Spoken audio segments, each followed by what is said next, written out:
Hello, hello, hello. Wherever you are on our sensational planet Earth, I wish you wellness and great health.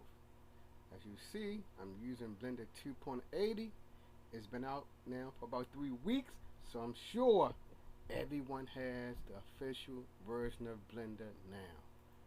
I'm going to use the compositor again. My topic for the day, we're going to be going over how to use, we go to layout, and we're going to learn how to use that switch node. If you're new to the compositor in Blender, you always have to click up here on when it says use node where you see my mouse. Use node. Now, since I'm still learning about compositors myself, I'm not a compositor guru. I've learned when I had my little practice session using this node called switch node. Well, it's going to have several nodes on the screen. So to effectively use this switch node that's highlighted by my mouse, we have to use several nodes on the screen. So let me set up. I'm going to use nodes from the filter node. I'm going to use simple nodes. What I want to use in here? I'm going to use, let me see. Is this filter? Yeah, I'm going to use bilateral blur. Connect it. Now, when I got that bilateral node out, now I can use my add, go to layout, and we choose switch node. And I can connect it right here in that middle part. Now I discover to use the switch node, you at least need two, I'm going to set up distinct nodes. A node A set and a node B set. That's how the switch node works. It switches between the two nodes. And of course, we want to use our good old viewer node so I can see what's going on the screen right here. So let's go to add, output, choose your viewer node. And I want you to know that I discussed several in a previous lesson. I want to use that add, layout, and I want to use that reroute node.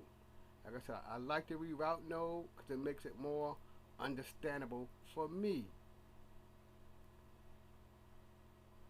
Now the reason we don't see anything, if you're new to compositing, we have to go to render, and we have to render our image so it's stored in Blender's memory or database, whatever you call it. So I clicked on render image. Okay, there it is. Now as you see, it's in a viewer node and it's already blurred. But I discovered something a couple weeks ago with Blender 2.80. If I click on viewer node, you see that little crosshair. It gives me great control over movement of that box. I want to hit Alt V or just V to make my box smaller.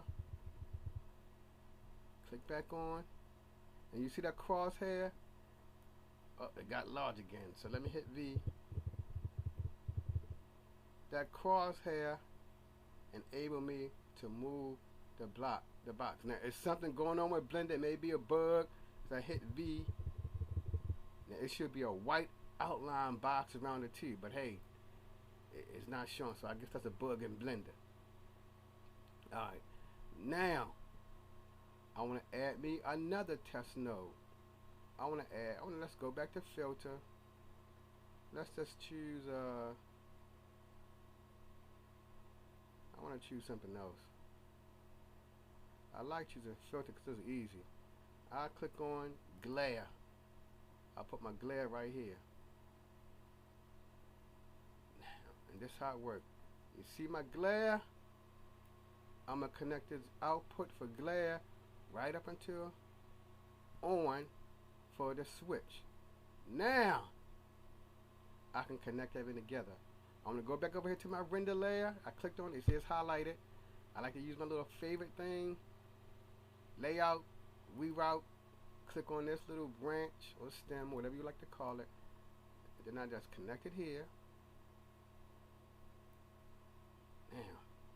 I'm gonna click on click. You see right here on the switch node. Let me zoom in on switch where it has this on and off. See, you see how it subtly changed. I'm gonna click back on the switch, and it got blurred again. I'm gonna go up to my bilateral blur to see what this iteration does. Okay, I'm just change these numbers. See if I can get more. Okay.